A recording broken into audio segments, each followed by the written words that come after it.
Hey everybody, welcome to Around the Twist, episode 259. It's August 3rd, 2016, and I don't even know what to say. It's cast on day?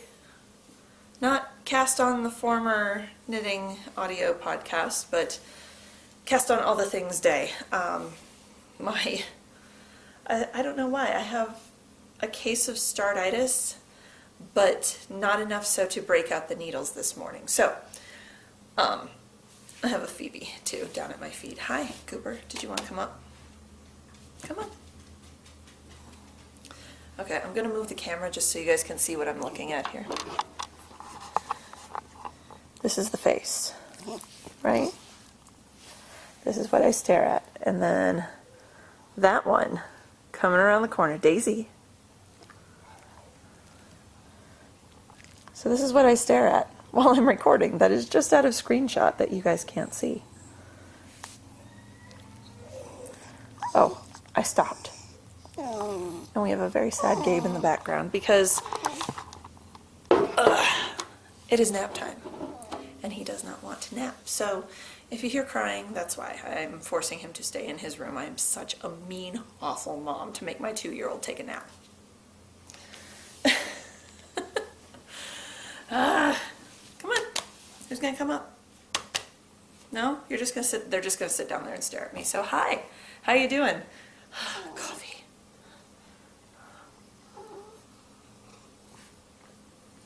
So like I said, it's a big start everything day. So basically, I got up this morning and then proceeded to spend the morning with little twin terrorist toddler help winding yarn down in the basement because I have 3 projects that I need to get started so that they will be done in a timely manner. We'll see about the timely manner bit, but so that I can at least show progress on them. So the first one, and I'm sorry, I'm going to be showing you guys the iPad an awful lot today. The first one is the Lancelot sweater. This is by and I can't pronounce her name. She's French, and I never took French, and my French pronunciation sucks. So she is Solenn, D-R-N, S-O-L-E-N-N, capital D, capital R, capital N, on Ravelry. That's her username. It will take you over to her page, and you can see everything she's designed. The Lancelot sweater. So this is for Gabe. Ew, why did I pick that picture? Let me pick a different picture for you, one that shows the sweater. That one you can see all the detailing a little bit better. Oh, go back. I'm technologically deficient today, I'm sorry. So this, I'm going to tilt it so hopefully there's no glare. I'm very sorry if there is. This is the Lancelot sweater.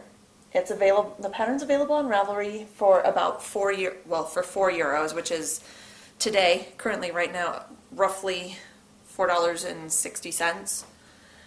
You get sizes 1 year to 12 years in it. I'm not sure exactly about the measurements because I just pulled up the Rav pattern page rather than the pattern itself.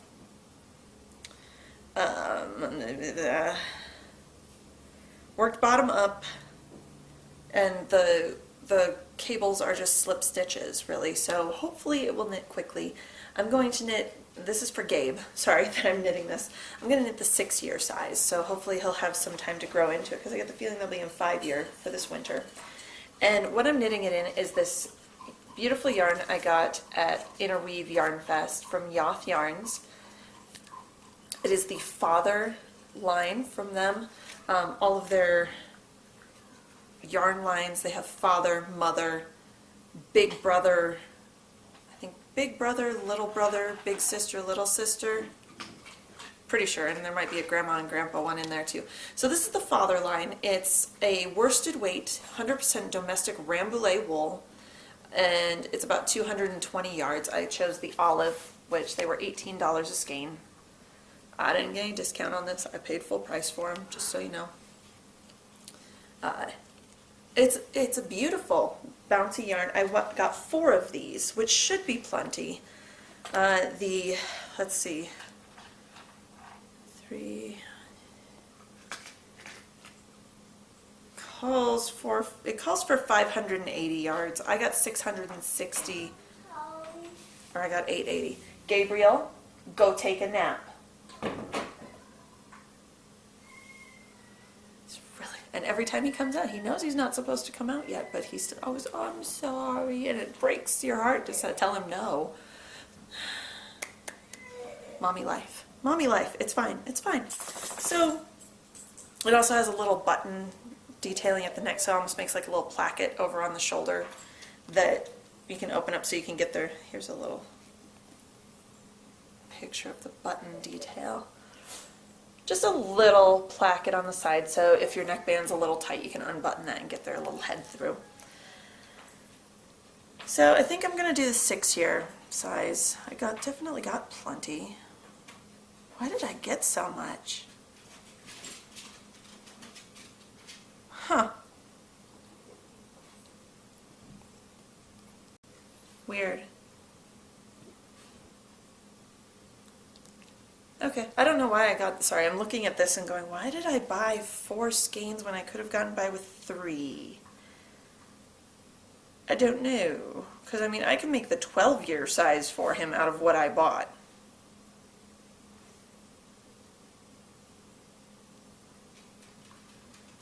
What was I thinking? Okay, well, I'm either going to have a ton of yardage left over, or, oh, Phoebe, don't bump the table.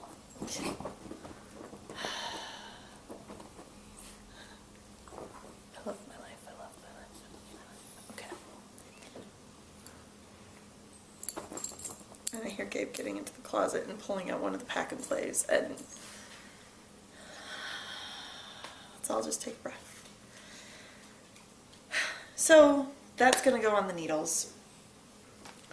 Probably not going to swatch just because it's a kid's sweater. If I make a size 2 sizes too big, what's the worst thing? It comes out exactly how he fits it through one winter instead of 2. We'll see. I'm still going to make the arms a little bit longer. This is not going to be the bag I keep it in. This is the bag I got from Yoth Yarns when I bought the yarn. It's a cute little tote bag. Daisy, look out. But yeah, it's a kid's sweater. I'm going to live dangerously and not swatch.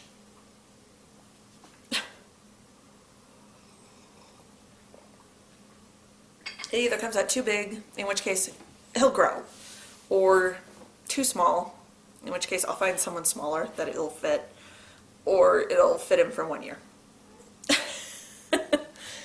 So same thing with the second sweater. The second sweater is the Playful Stripes cardigan by Alana Dakos. I also got the yarn for this at Interweave Yarn Fest. So the pattern, Playful Stripes cardigan, is available on Ravelry for $6. Here's a picture of what it kind of looks like, or what it's going to look like. Similar, except mine, I think white sweaters for children, while it looks charming, it scares me because I know how grubby my kids can get. The first thing they do, they get to anywhere outside, like a playground, and boom, shoes are off, and they come back and wiping them down, it's just like black coming off of them, and I'm disgusted. But what's the good of being a kid if you can't get grubby? So white for a sweater for my daughter is like, ugh. 2 seconds after she puts it on, she's going to spill something on herself. So I'm preventing that. I went to the Lisa Souza Dye Works booth, also at Yarn Fest. And so here's how I approached the Yarn Fest market. I actually went in with a list. I didn't want to just aimlessly wander and buy stuff. So I actually had the yardage for this sweater, the yardage for Daisy, please pick a quieter one. Go get the squirrel. The squirrel doesn't have squeakers. Please?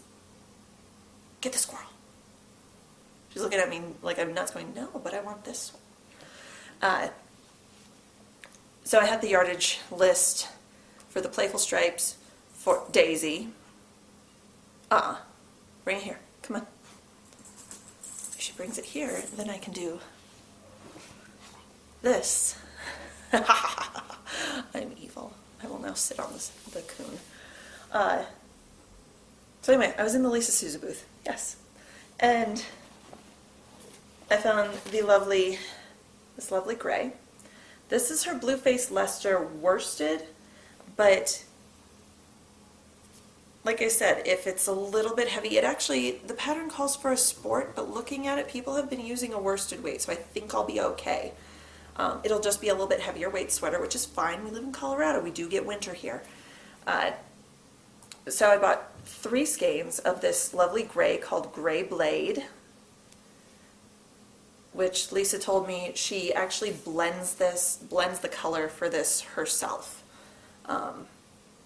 It's not, boom, she has gray dye, she mixes it with water, she goes. She actually blends several different dyes together to make this particular gray. So I've got 3 skeins of this. And then for the yoke, that lovely reverse stockinette yoke, what the pattern calls for you to do is like all kinds of little bits of leftovers. So it's a great sweater if you have, say, tons of little leftovers from knitting a tulip cardigan for a smaller infant and you have leftovers from that. It would be good to use those up on, because I feel like Daisy, quit chewing. I feel like all I do is scold people lately. I'm so sorry. Dream in Color Classy, I think, is a lighter weight worsted, personally, for me. But I got, again, the Blueface Leicester worsted in Joseph's coat. So let me show you. I wound this up. I think it's going to be fabulous. Look at that.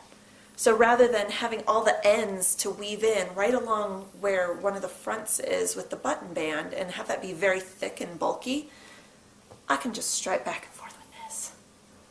I'm so excited. So this with the gray for the main body, I think it'll just be a beautiful pop. And Tara looks really pretty in all of these jewel tones. They look really, really good on her. She takes after her mommy, what can I say? Gabe does too. He looks good in like the rich, deep jewel tones. So yeah, I'm gonna knit the 6-year size for Tara as well. Again, probably extra length for the sleeves. Might do some extra length on the body as well, just because of how the flax sweaters turned out. It seemed like the body seemed awfully short. It comes in sizes 3 months to 6 years, so I really need to get my button gear, so hopefully it will fit her for a winter or 2.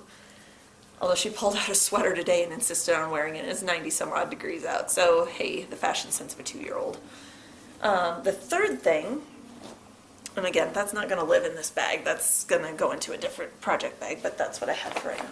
The third thing is from a little bit more recent purchase. I had promised, well, actually, hubby had promised our head, he found out that our head pharmacist at the hospital is a brown coat, which, for those of you who don't know, that is a fan of the TV show, the very short-lived TV show Firefly. It had 1 season and then a full-length movie. Mourn the loss of Firefly. But the Jain Hat. Anyone who's a brown coat knows what a Jain Hat is. One of the characters on the show is a mercenary, basically. His name is Jayne. Jayne, and his mom sends him a homemade hat with ear flaps. Now, I've made this before, so I'm actually going to show you a picture of my Jain Hat. But the pattern is the Jayne Cobb Hat by Heather Hill. It is a free pattern on Ravelry. Now, that pattern calls for Lopi yarn, which is a bulky weight. I've always done this because I didn't have Lopi available to me at the time I made my first 2, one of which went to Eric and one of which went to the husband half of our wedding photographers. But me in all my dorky glory. I knit this out of Cascade 220, held doubled. So I've got 3 balls of yarn. Gabriel, go to bed. A red, an orange, and a yellow. I'll pull from the inside and the outside of the ball at the same time, hold them doubled, knit this on a size US 10.5, which is a 6.5 millimeter needle. It should fly off the needles. We'll see. Obviously, I don't have as much knitting time as I used to, but I'm hoping to get that done before fall. The snow flies. The guy's bald, so he needs a warm hat for this winter. and he was trying to beg his wife to learn how to knit to make him a Jain hat, and Eric volunteered me. So, no pressure or anything, but yay. So all those things are going to get cast on, hopefully today, if not then this coming weekend. Then I have an FO of the week. I have done no cross stitch, so there is no pokey things section, but I do have an FO. I finished the Very Merry Unbirthday birthday socks for my friend Sarah. They are done. This is the Zigzagular socks by Susie White. It's Prairie Girl Designs, I believe, on Ravelry. The pattern is free. I did the 64 stitch size, used Blue Moon Fiber Arts Lightweight in the colorway Mad as a March Hare. And I still have quite a large ball of yarn left over, so I'll send some along to Sarah because she does like to darn them so she can keep her socks as long as possible. Knit them up on using a US 1.5 a 2.5 millimeter needle. And I had to look back. I couldn't remember when I started them, and on my project page I hadn't put a start date for some reason. So the earliest I could find them in my show notes book here was April 6th of this year. So I'm saying I started them April 6th, I finished them August 1st. The ends are woven in. I still have to wash them just because I've kind of drugged them all over. So I'm going to launder them and then get to the post office this weekend or early next week and send them on their merry way to Sarah in sweltering Minnesota. So I just talked to her yesterday and she's like, yay, my socks are done. I don't need them right away, don't worry. No pressure. So we're going to move right on, since we don't have a Pokey Things section, to Various and Sundry. I've got 2 questions this week. The first is from Cindy Lynn, or Cindy LN. I'm sorry. Go lay down, Gabriel. Cue the crying, because I'm so mean. I'm a mean mom. So I started listening to you when you would join Lime and Violet in their podcast. Do you still keep in touch with them? They seem to have dropped off the earth. I have not spoken to either one of them since shortly after I started Round the Twist. I reached out to them. They were not happy that I had decided to branch out on my own. So I just left them to their own devices, wish them all the best.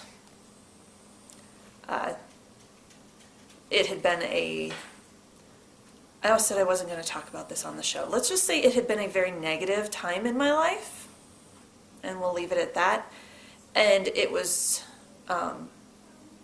nice to remove negativity and start off on my own, and I feel very positive about moving away from that.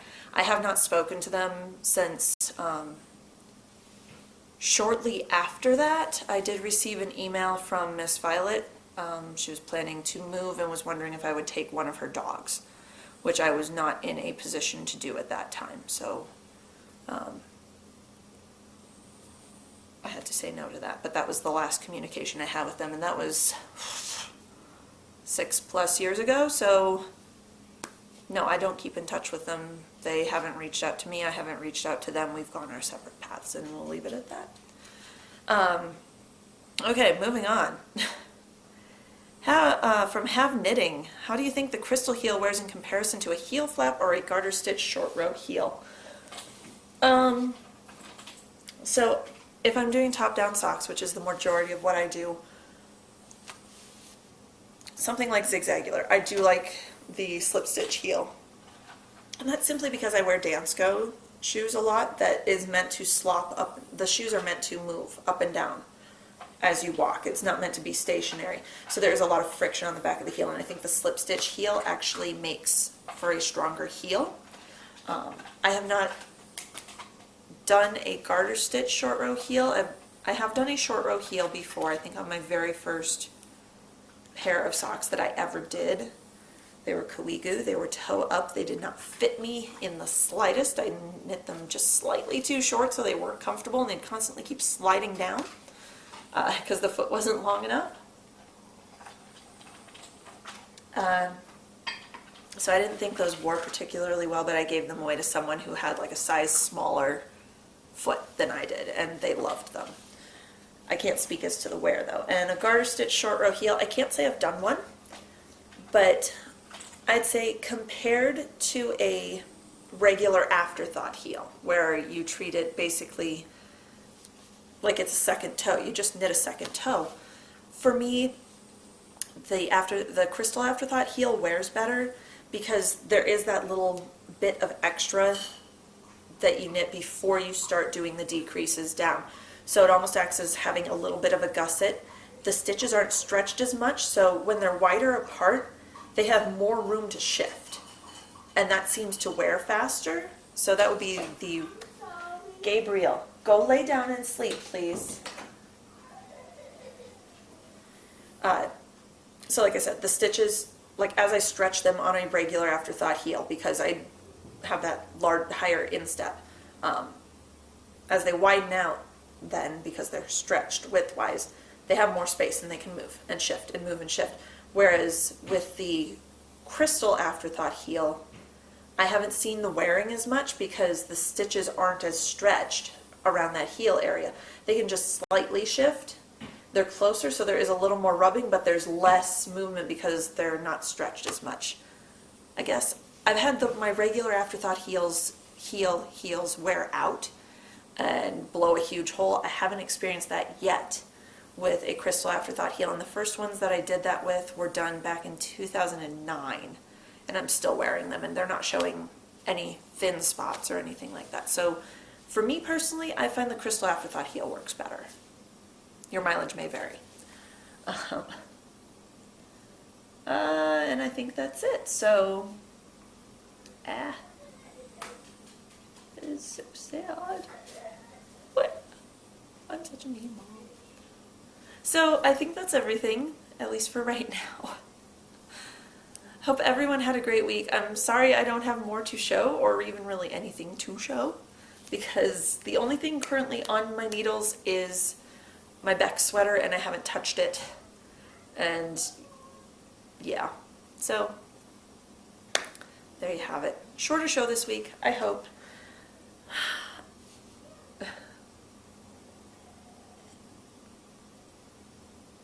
Welcome to my life in this crazy cast on day. So until next week, happy knitting.